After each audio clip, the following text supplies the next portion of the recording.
And, well, is it their country's propaganda and all the rest of it? These questions arise. You know, monarchies create business, but, you know, new businesses and new products help more people. So I'm going to look at it like that. Actually, Canada, I'm going to give Canada some advice. Claim independence. I think every country should claim independence. This is how the new map would be. The United States of America is an independent country. Canada, an independent country. British Columbia will be no more, it will be reclaimed to Canada. Argentina will be reclaimed to Argentina and under the backing of the USA. All of the West will be a West defence shield that we will never be attacked again.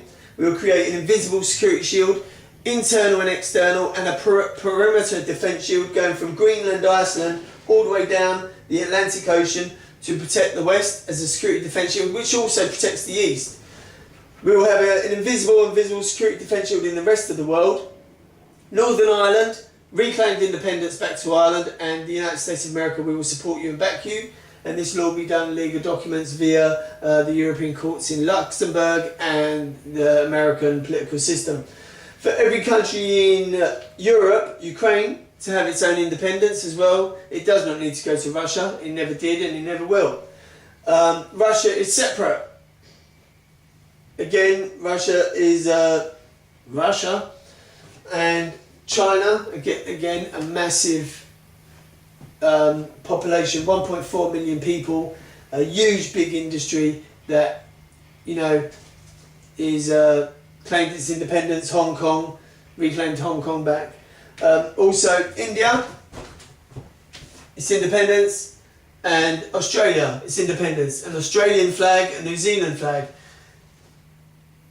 The thing with the UK, right, the UK question, actually, you know, it's a small little country that has got a lot of publicity via America, but it's not always right in certain things.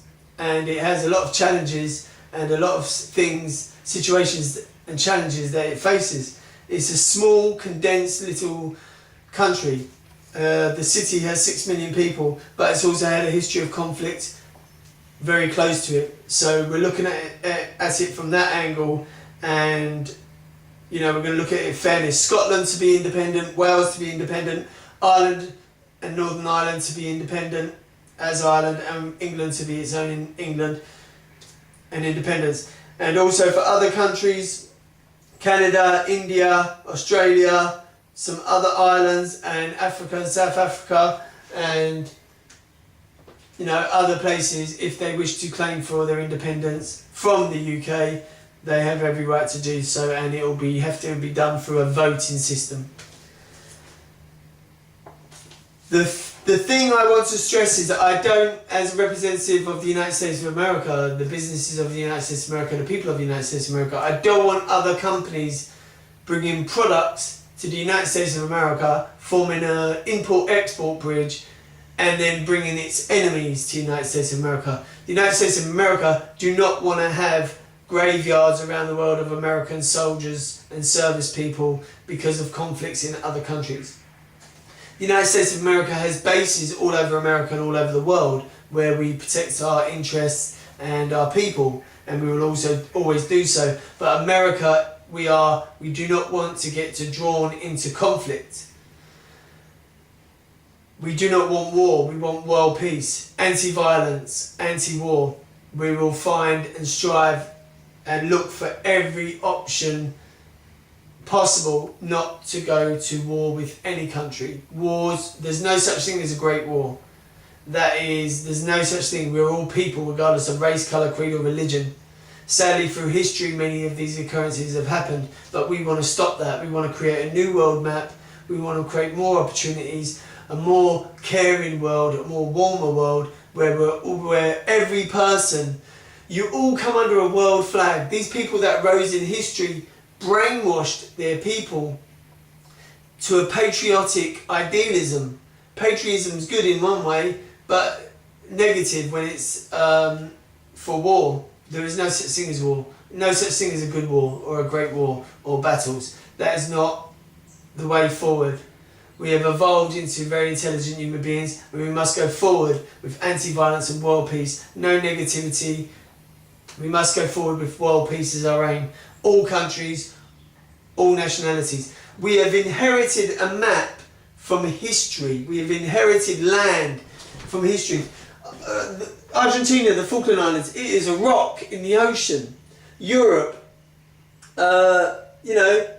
Azores, Bermuda, Iceland, it is a rock in the middle of the ocean that one day will crumble to the sea, and then the sea will make a new rock.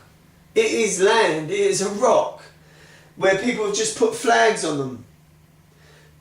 My issue with the territories is that I don't think we should have European countries with flags on Western states, because then we are not only having their products, we are having their enemies, because they have created friends and enemies and conflicts that have gone on and on. The people of the Middle East are good people. They want peace, they want jobs, they want safety, they want homes. The people of the Middle East, unfortunately, through times in their history, dictators have risen with corruption and evil in mind and committed evil things, where the West and the other countries, we can't stand back and just let this happen.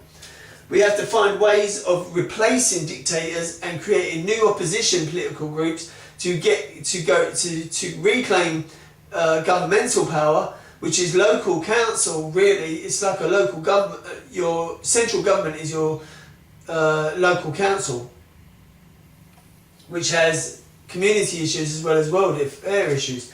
We have to make sure that the world is safe for its people. So therefore, new companies, new security companies, ticks all the boxes, and that is the way forward. I wanted to highlight these areas because I think it's very important. We'll have to sit down with HarperCollins, or a team to sit down with HarperCollins and design a new map without conflict.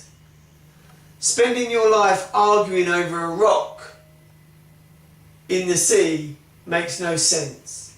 It is time for change. It is time for a new beginning. It is time for the world and the people of the world to come together under a world flag, a world currency, and a world global corporate corporation. ZXI is an example of that. ZXI will employ people from all over the world. It will employ people from Canada,